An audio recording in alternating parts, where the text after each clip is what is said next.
So continuing here, um, working with the prevailing energies of this year of 2011 and embracing the actual new age itself as Uranus moves into Aries and takes control, then finally control with regard to the precession of the zodiac. We can embrace these new energies in ways that we have never seen before in our lives. We can then understand through the power of the 10th, the last quadrant of the zodiac, the 10th house, 11th house, and 12th house, concepts of Aquarius, where we begin to literally be able to practically apply in our lives and in counseling others and in helping others and in speaking with each other and our experiences. We can embrace the higher energies of Uranus and Aquarius to understand the advanced energies of the forces of the zodiac. Again, a concept of Uranus and Aquarius, as Uranus rules astrology, as Aquarius rules astrology, and understand more advanced techniques. Now, this is going to be the last video of this little series, but there will be more of these series that I'll be doing soon, and I'm going to continue to update what I have written on the website. I really do encourage you all to go to my website and read what is there, because it is a little more in detail, it's a little more crystallized than what you're seeing in this video, and I will continue to write there about these concepts, and they're going to be important as the year progresses to help all of us understand better what's happening in this new age, because that's of course very important. We have to be able to mature ourselves and embrace the new age and embrace and understand the advanced concepts that are coming our way, the advanced technologies that are coming our way, the new novelties that are coming our way, and a new way of life, a new way of governing, a new way for everything.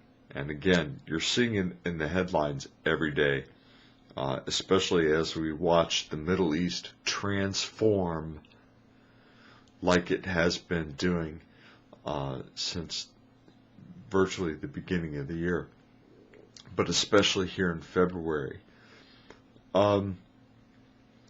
With regard to astrology, this year we're really going to have an opportunity to embrace advanced concepts of astrology, which I'll do my best to illustrate from my own understanding, my own studies, because what I have been doing is studying not the contemporary masters, not the excuse me, not the traditional astrology, methods of astrology that we've come to know, but the writings of the masters who look back to the ancients and look back to the esoteric roots or the hidden roots of astrology, the hidden energies of astrology that have really sort of been covered up or laid to waste by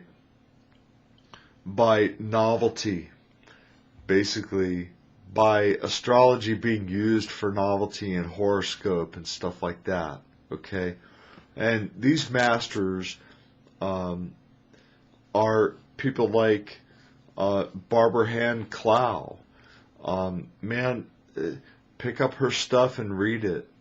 I really encourage you to. Jeff Green. Louis Turry is a master of the monthly housing system, which he has sort of brought back to life, I guess you could say. So his method of the monthly housing system, I believe, is a very, very accurate foundation to start with, and I have tested it through practical applications. The writings of Leichmann and Japicki, these are masters that have resurrected over time.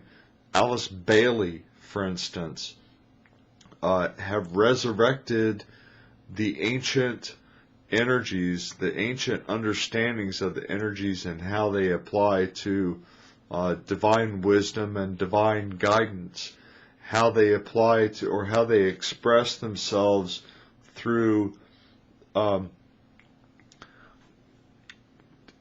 key words and key phrases that have much more depth and meaning than the key words and the phrases that we're used to in our modern times of just using astrology for horoscope and getting on into all of these, little numbers and measurements and degrees this and degrees that, and all of the little things that keep us from seeing the big picture. A lot of people out there, unfortunately, that are doing this may seem to me to have a hard time seeing the bigger pictures. They can't see the forest for the trees because they're so focused on the trees. And this is not meant to be a scathing criticism. This is just sort of an eye-opener. Forget about the trees, man.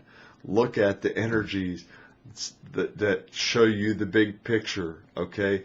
Look at the ancient wisdoms that are there and have been written about by the masters that I've spoken about. Celeste Teal is another master that really has just this profound grip on what the eclipses mean in our life, what the eclipses mean in our future, what they mean for us here and now. Not just the immediate future, but the near future as well, and the distant future also, as our charts progress. Celeste Teal is incredible.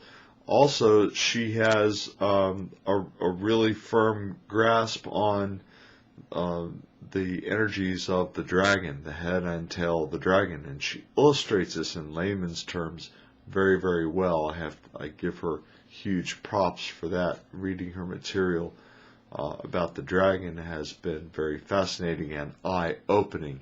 Again, 2011, an eye-opening year, new stuff, it's all here. We're tearing down the old ways to build on new ways, on new foundations that are more solid, more practical, more carefully planned out so that we can move forward toward the dragon's head destiny and get on with it and move on into the new age of Aquarius on solid ground, solid footings, solid maturity of the spirit, of the mind, of the emotions, and in a physically more healthy way. And another goal that I haven't spoken about yet is spiritual acuity.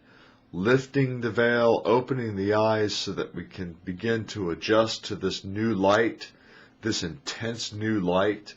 Because what happens when we first open our eyes after they've been closed for a long time? All we see is light, right?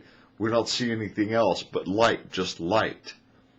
And then as a little bit of time goes by, each moment goes by and goes by, our eyes adjust to the light so that we can begin to make out shapes and we can see things begin to take shape, and then the edges start to sharpen for us and our acuity sharpens. Spiritual acuity is going to be a goal for this year, and hopefully a lot of us will achieve that. Until next time, this is Lusk out.